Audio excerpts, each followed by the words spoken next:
The hum of the life support systems was the only sound aboard the derelict ship. Commander Jake Morgan tightened his grip on the handrail, peering through the flickering light of his wrist beacon. This wasn't the first abandoned craft he'd explored, but something about this one put his instincts on edge. The hull was scorched from plasma burns, and the corridors twisted into unfamiliar angles, as if the ship had been designed by a species with a very different sense of geometry. His breath misted the visor of his suit as he glanced back at his partner, Victor Vic Carter, who was adjusting a portable scanner. "You picking up anything yet?" Jake asked. "Life signs," Vic confirmed, his tone grim. "Weak, but definitely there." The two of them had worked together for years, salvaging whatever they could from the remains of forgotten vessels. They were used to danger, unstable atmospheres, hidden traps, the occasional rogue scavenger. But life signs aboard a wreck like this? That was unusual. Most of the time, the inhabitants had long since perished. "Keep your eyes open," Jake said, pressing forward. "I don't want any surprises." They moved deeper into the ship, stepping over broken panels and drifting debris.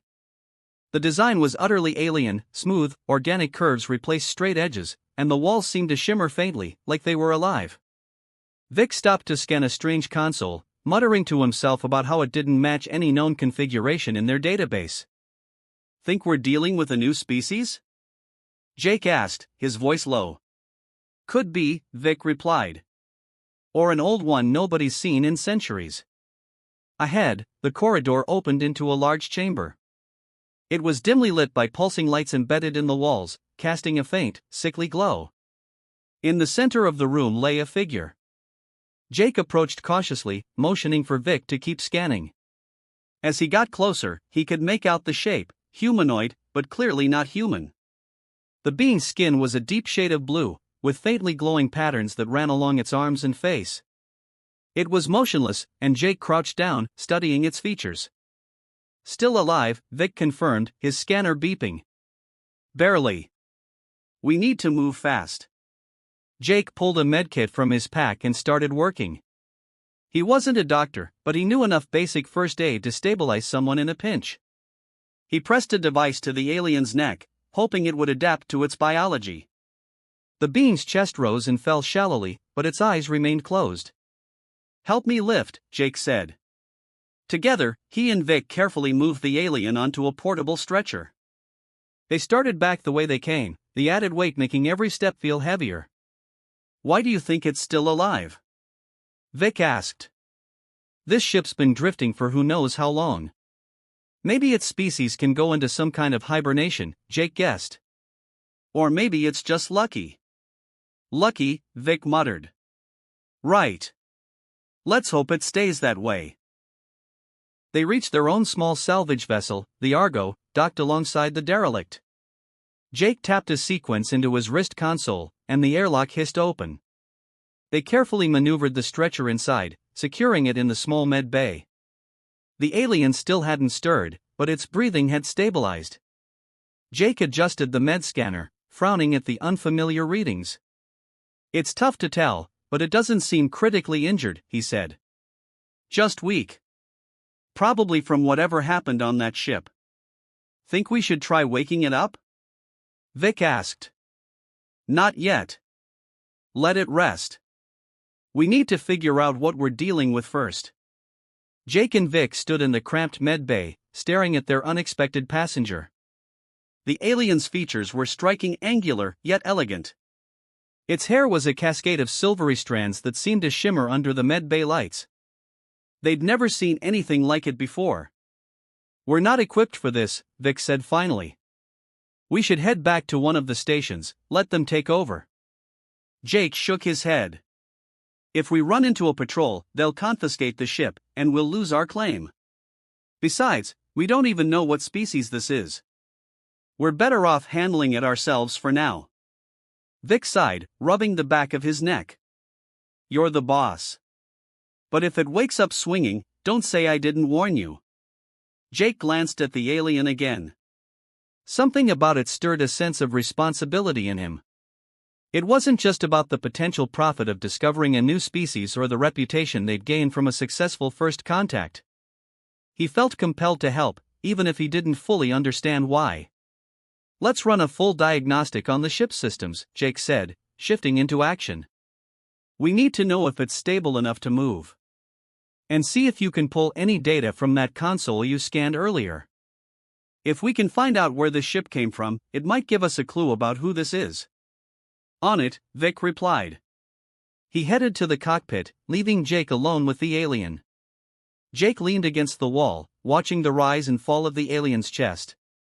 It was a quiet, steady rhythm that contrasted sharply with the chaotic debris field they'd found it in.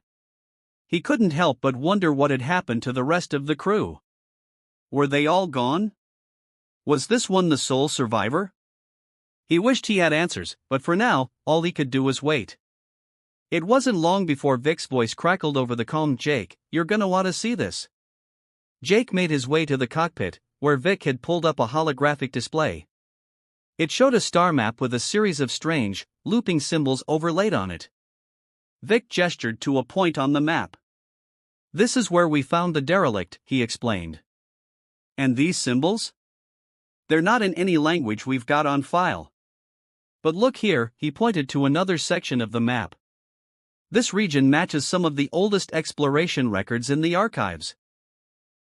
No confirmed sightings of any intelligent species, but there were rumors.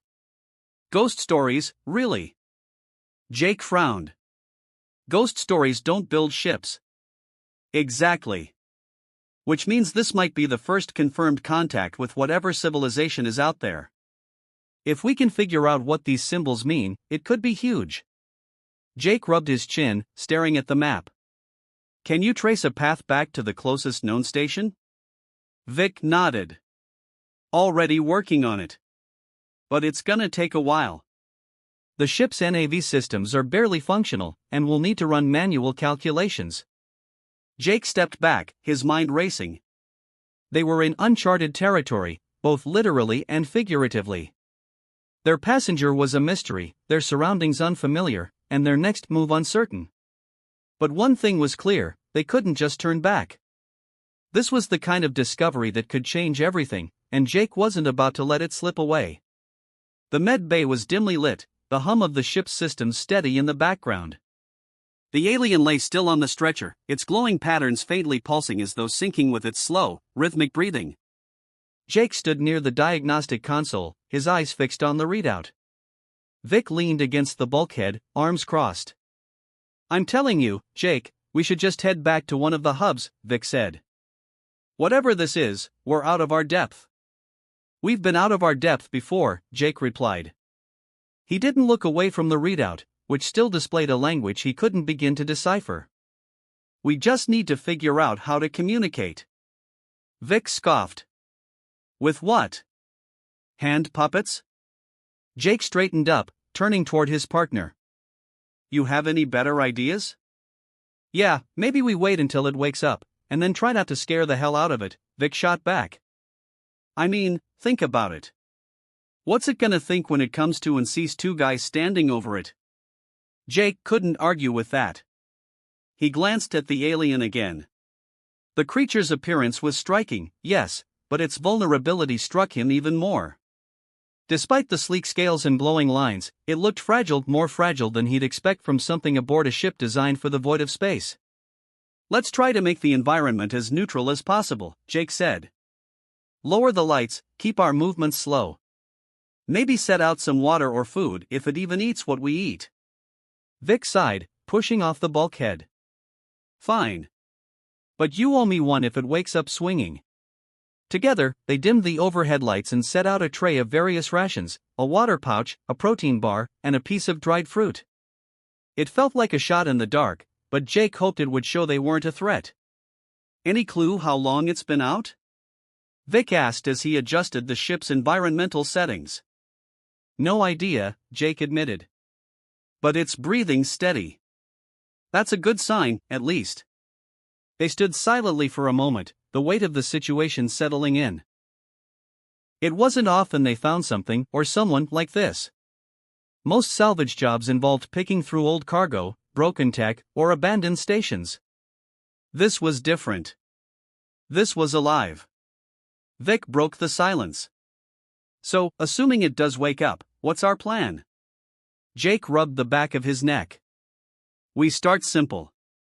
Pointing at things, using gestures. Maybe it'll catch on.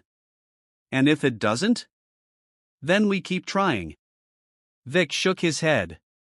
Man, I signed up to be a salvager, not a first contact ambassador. Jake allowed himself a small grin. I'll take that as a yes. Hours passed with no change. They took turns monitoring the med bay, keeping an eye on the alien while running diagnostics on the ship. The silence in the small vessel was broken only by occasional status updates from Vic, who was methodically cataloging everything they'd retrieved from the derelict. Finally, Jake's voice came over the intercom. Vic, you might want to get in here. Vic jogged to the med bay and found Jake standing next to the stretcher. The alien's eyes were open. They were a molten gold color, bright against its deep blue skin. The creature looked between them, its gaze sharp and assessing. It's awake, Jake said, his voice low, as though speaking any louder might frighten it. No kidding, Vic replied, keeping his movements slow as he stepped closer. The alien's gaze shifted to the tray of food and water. Jake picked up the water pouch and held it out, moving deliberately. He pointed to his own mouth, then to the pouch, then back again. The alien didn't respond at first, but after a moment it reached out a slow, cautious movement and took the pouch from him. Well, that's something, Vic said under his breath. The alien studied the pouch, turning it over in its hands. It seemed to grasp the concept quickly, opening it and taking a small sip. Then it looked back at Jake and Vic, its expression unreadable. Jake pointed to himself. Jake, he said, enunciating clearly. He pointed to Vic. The alien tilted its head slightly, then touched its chest. A low, melodic sound emerged, its name, Jake guessed, though it was nothing he could replicate. He tried anyway, repeating the sound as best he could. The alien's eyes widened slightly, and it let out a soft chime-like tone. Okay, that's progress, Jake said. Vic folded his arms. I think it's laughing at you. Probably, Jake admitted. But at least it's reacting. They continued this back and forth, using gestures, simple sounds, and expressions. The alien appeared to understand more than they expected, responding with movements of its own. At one point, it pointed at the diagnostic console, making a series of fluid, curling motions with its fingers. Jake guessed it was asking about the ship's systems, so he brought up a holographic display of the derelict's data. The alien leaned forward, studying the readout, then made a low humming noise that sounded almost approving. Think it's impressed? Vic asked. Maybe, Jake said. Or it just likes holograms. They spent the rest of the day learning from each other. The alien mimicked their gestures, seemingly catching on to basic concepts. It pointed to objects and made sounds that might have been words. Jake tried to repeat them, and sometimes it nodded, other times it made a chirping noise that seemed to indicate correction. The process was slow, frustrating at times, but the alien never seemed hostile. If anything, it appeared curious. By the end of the day, they'd managed to establish a rudimentary system of communication.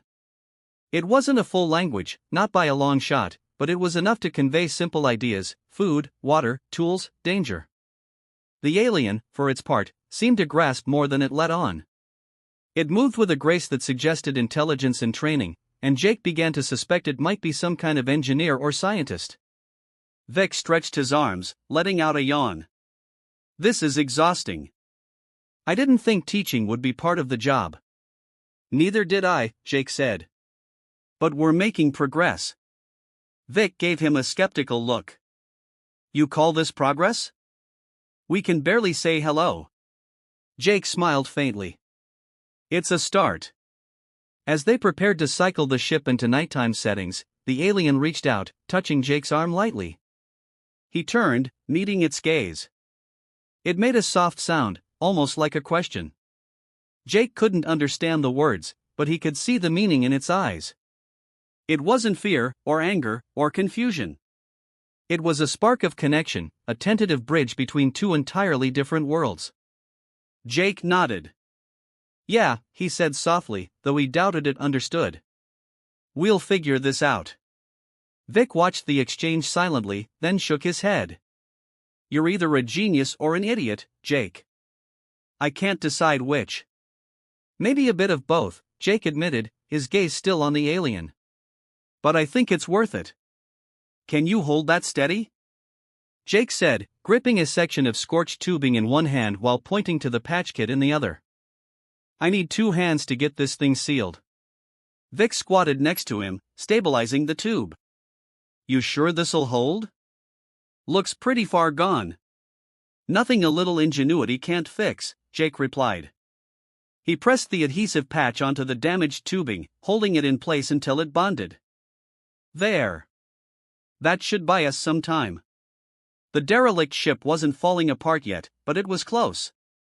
Their salvage vessel, Argo, remained docked nearby, its systems monitoring the situation. The alien, who Jake and Vic had started referring to as Kari, after her own melodious introduction, watched them work from a safe distance. Kari still didn't speak their language, but over the last day or two, she had begun to show signs of understanding their gestures. Jake noticed she often mimicked their actions, her golden eyes following their every move.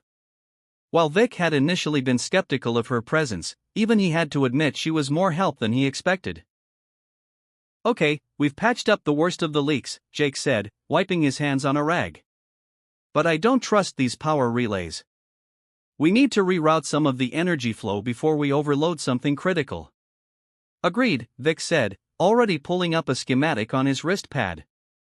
Looks like we can bypass the main grid and run a direct line through this junction. He pointed to a section of the map. Kari stepped closer, tilting her head as she studied the schematic. Her glowing patterns brightened slightly, and she reached out to touch the display. Her finger traced a path along the junction, and she made a soft, musical sound that seemed to suggest approval. You think that'll work? Jake asked her, as if she could understand. He looked at Vic. She seems to get it. Vic shrugged.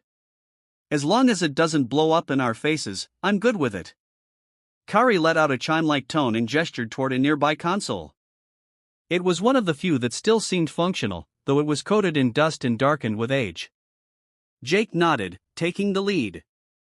Kari followed him to the console while Vic stayed behind to monitor the patched tubing. She's quick, Vic called out. You sure she's not just pretending she doesn't understand us? If she's pretending, she's doing a good job of it, Jake replied. Come on, Kari. Let's see what you've got. At the console, Kari moved her hands gracefully over the alien controls. The interface lit up in response, symbols and lights dancing across the screen. Jake had no idea what she was doing, but it was clearly intentional. She's either fixing the power flow or playing solitaire, Vic muttered from across the room. Give her a chance, Jake said, his tone mildly defensive. He kept his eyes on the console as Kari worked. Her actions seemed purposeful, and soon, the readout on Jake's wrist pad showed a reduction in energy spikes. She's stabilizing the grid, he said, impressed. She knows what she's doing. Vic walked over to get a closer look. Well, I'll be damned. Maybe she's an engineer. Kari glanced at them and made another soft tone, lifting a hand to gesture at the schematic again. Jake leaned in, watching her movements. She pointed at a secondary junction, then at a power relay that had been on the verge of failure. Jake followed her logic, nodding slowly. She's suggesting we reroute through here, he said, indicating the relay on the map. That might actually prevent an overload altogether. Let's do it, Vic said, already moving toward the relay. Kari, keep doing whatever it is you're doing. The three of them worked in tandem, each handling a piece of the puzzle. Jake adjusted the relay while Vic secured the new routing cables. Kari monitored the console, her glowing patterns pulsing rhythmically as though she were in tune with the ship itself. Almost there, Jake said, wiping sweat from his brow. Vic, how's it looking on your end? Solid, Vic replied. The new route's holding. No spikes. Jake looked back at Kari. And you? Kari tilted her head slightly and made a short, musical chirp. Jake wasn't sure what it meant, but she didn't seem distressed. Good enough for me, he said. They finished the repairs, and the ship's systems settled into a steady hum. The lights stabilized, and the remaining consoles flickered back to life. Kari stepped back from the console and looked at them, her expression calm yet unreadable. "Nice work," Jake said to her. "Whatever you did, it worked." Kari nodded once, a small, deliberate motion. Then she made a gesture that Jake interpreted as "follow me." She started toward another section of the ship, her movements graceful and purposeful. Jake glanced at Vic, who shrugged. "Guess we're following her," Vic said. They trailed Kari through a series of winding corridors, each more alien in design than the last. Finally, she led them to a large chamber filled with what looked like a mix of organic and mechanical components. At the center was a device that hummed softly, surrounded by floating, translucent panels. "Okay," Vic said, his voice low. "What are we looking at?" "No idea," Jake replied. "But I think she wants us to see this." Kari approached the device, her glowing patterns brightening. She gestured to one of the panels, then made a series of sounds, musical, yet deliberate. Jake watched her, trying to make sense of it. "She's showing us something important," he said. "I think this might be the ship's core or something related to its main systems." Vic stepped closer, studying the panels. "If that's true, then maybe we can find out where this ship came from or where it was going." Kari tapped on a panel, and an image appeared, a star map. Jake recognized some of the constellations, but others were entirely foreign. Kari pointed to one section of the map, T. Made another gesture, one that seemed to indicate movement. "Looks like she was traveling somewhere else," Vic said. "Maybe she got caught in something along the way." Jake looked at Kari. "Is that what happened? You were going somewhere, and something went wrong?" Kari's glowing patterns dimmed slightly, and she lowered her hand. Jake wasn't sure if that meant yes, but it felt like an acknowledgement. "Well," Vic said, breaking the silence. "I guess the question now is, what do we do next?" Jake glanced between Kari and the star map. They still didn't have all the answers, but they had something more important: trust. Without words, they'd managed to work together and stabilize the ship. It was a fragile bond, but one Jake felt was worth preserving. "We keep moving forward," he said, his voice steady. "We keep trying to understand each other." Vic sighed. "You really think this is going somewhere?" Jake nodded. "Yeah. I do." Kari made a soft sound, her golden eyes meeting Jake's.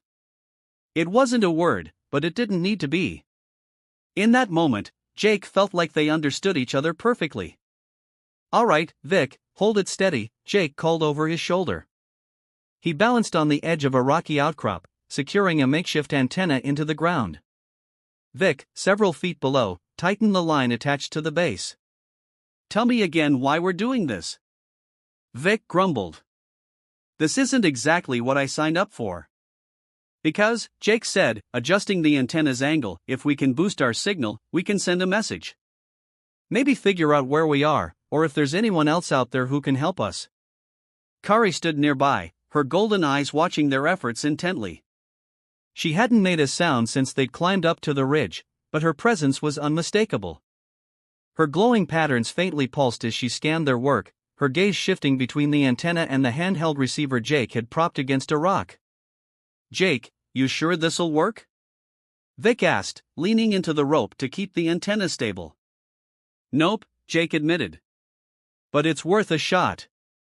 The rocky terrain stretched out in every direction, barren and alien. The moon they'd landed on was desolate, no vegetation, no visible life. The atmosphere was thin, but breathable enough with their masks, and the gravity was just strong enough to keep their equipment from floating away. Jake finally tightened the last bolt and stepped back. "Okay, that should do it. Let's give it a try." Vic eased the rope's tension, then joined Jake and Kari at the base of the antenna. Jake turned on the receiver, watching as the screen flickered to life. He adjusted the frequency dial, listening for any sign of a response. The static crackled, but no voice came through. "Great," Vic muttered. "Just what I expected. More nothing." "Hang on," Jake said. "I think I hear something." Carrie moved closer, her head tilted as if she could hear something they couldn't. Her glowing patterns brightened faintly, and she reached out, her fingers brushing against the receiver's control panel. Jake watched her, unsure if he should stop her or let her continue. "What's she doing?" Vic asked, his hand instinctively reaching for the receiver. "Wait," Jake said, holding up a hand. "Let her try." Kari tapped a sequence of buttons and turned the dial with precision. The static shifted, becoming less chaotic. For a moment, a faint tone emerged, steady and rhythmic, almost musical. Kari's glowing patterns pulsed in time with the tone, as though she recognized it. "What the hell is that?" Vic asked, leaning in closer. Kari made a soft sound, a hum that matched the tone. She pointed to the antenna, then to the receiver, and then back to herself. "She's saying she knows what it is," Jake said, his brow furrowed. "Or maybe it's her people's signal?" Kari nodded slowly, her eyes meeting Jake's. "Well, that's not creepy at all," Vic said under his breath. Jake ignored him, focusing on Kari. "You know what this is, don't you?" he asked her, even though he knew she couldn't understand his words. "Is it something we can use?" Kari gestured toward the receiver again, this time pointing to a specific button. Jake hesitated, then pressed it. The tone became clearer, a series of rising and falling notes that seemed to form a pattern. "I think it's a message," Jake said. "A signal she recognizes." Kari nodded again, her glowing patterns dimming slightly, as if to confirm. She pointed toward the horizon, her expression unreadable. "She wants us to follow it," Jake guessed. "That's insane," Vic said. "We don't even know if it's safe out there. Do we have a better option?" Jake countered. Vic opened his mouth to argue, but stopped. "Fine," he said finally. "But you're carrying the receiver."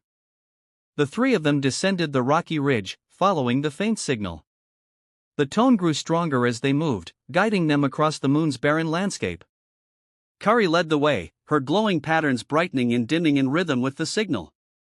After several hours, they reached a plateau overlooking a deep canyon. The signal was at its strongest here, and Kari stopped at the edge, her gaze fixed on something below. "What now?" Vic asked, his voice heavy with exhaustion. Jake looked at Kari, who gestured down into the canyon. "I think she wants us to climb down," he said. Vic groaned. "Of course she does." Jake patted him on the shoulder. "Come on. We've made it this far." They secured ropes and began the descent, each step carefully measured against the unstable rock. Kari moved with surprising agility, her movements graceful and deliberate. Jake found himself watching her, marveling at how effortless she made it look. Once they reached the bottom, they found a small, hidden structure carved into the rock. Its surface was covered in intricate, glowing patterns that matched the ones on Kari's skin. "This is hers," Jake said, glancing at Vic. "Her home?" Vic asked. "Or something else?" Jake turned to Kari. "Is this where you came from?" he asked, his tone softer. Kari placed a hand on the structure, her glowing patterns brightening in response. She made a low, musical hum, and the structure's entrance opened.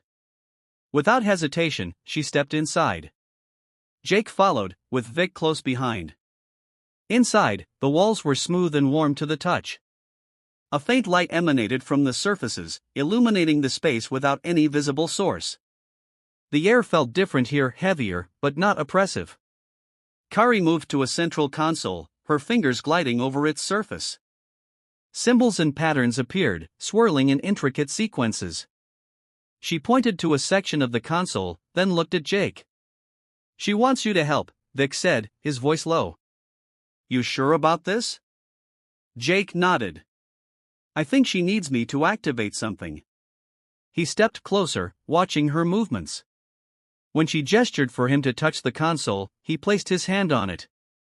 The patterns shifted, and a faint hum filled the air. Kari's golden eyes met his, and for a moment, it felt as though they were speaking without words. The hum intensified, and then the room filled with a soft light. Kari stepped back, her expression calm but focused. She looked at Jake and made a single gesture, a small, deliberate movement that felt like a thank you. Jake smiled. "You're welcome." Vic groaned from the corner. "This is getting too weird. Can we just figure out what's going on and get out of here?" Kari approached Jake, her glowing patterns pulsing faintly. She tilted her head slightly, then reached out and touched his arm. It wasn't a random gesture, it was deliberate, almost intimate. Jake's breath caught, and he looked at her, unsure how to respond. Then, without a sound, Kari leaned in and pressed her forehead lightly against his. It was a gesture Jake didn't fully understand, but it felt meaningful, like an expression of trust. Jake?" Vic said. "What's she doing?" Jake didn't answer. He stayed still, letting the moment pass naturally. When Kari stepped back, her golden eyes held a softness that hadn't been there before. She made a soft, melodic tone, and Jake felt a small smile tug at his lips. "I think she's thanking us," he said quietly. Vic rolled his eyes. "Sure. Let's go with that." The faint glow of the ship's repaired core illuminated the room in a soft, shifting light. Jake and Vic stood before the main console, watching as a map of the nearby star systems blinked onto the display. Kari was next to them, her movements purposeful as she adjusted the console's controls. Her golden eyes darted between the screen and Jake, the unspoken connection between them as steady as ever. "Well, it's a map, that's for sure," Vic said. "Not that I recognize any of these stars." Jake leaned closer to the console, his brow furrowing. "This must be Kari's navigation system. If we can figure out her destination, we might be able to get her home."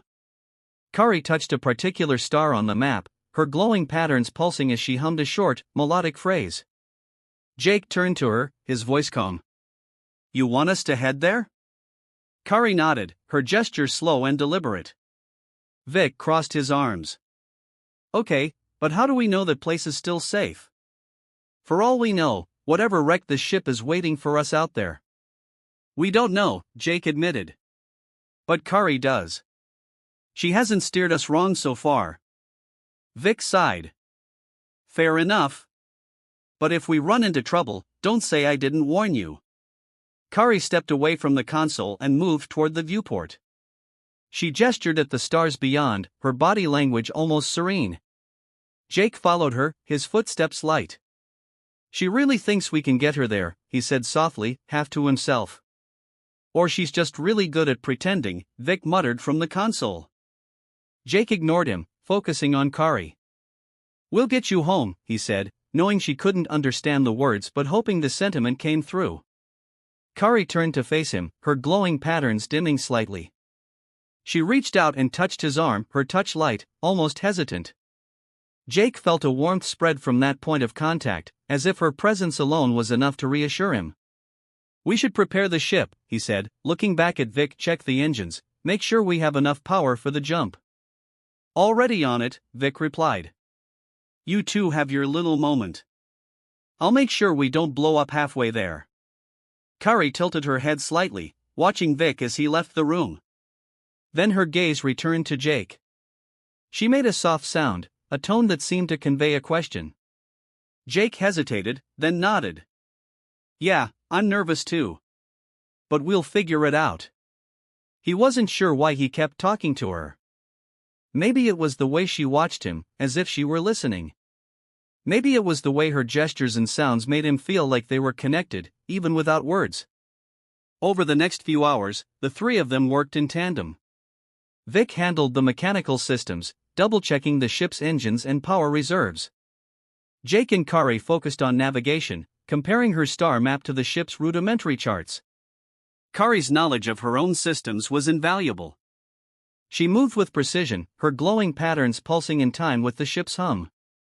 "She's got a knack for this," Vic said during a short break. "I still don't trust her completely, but I'll give her credit, she knows her stuff." Jake nodded.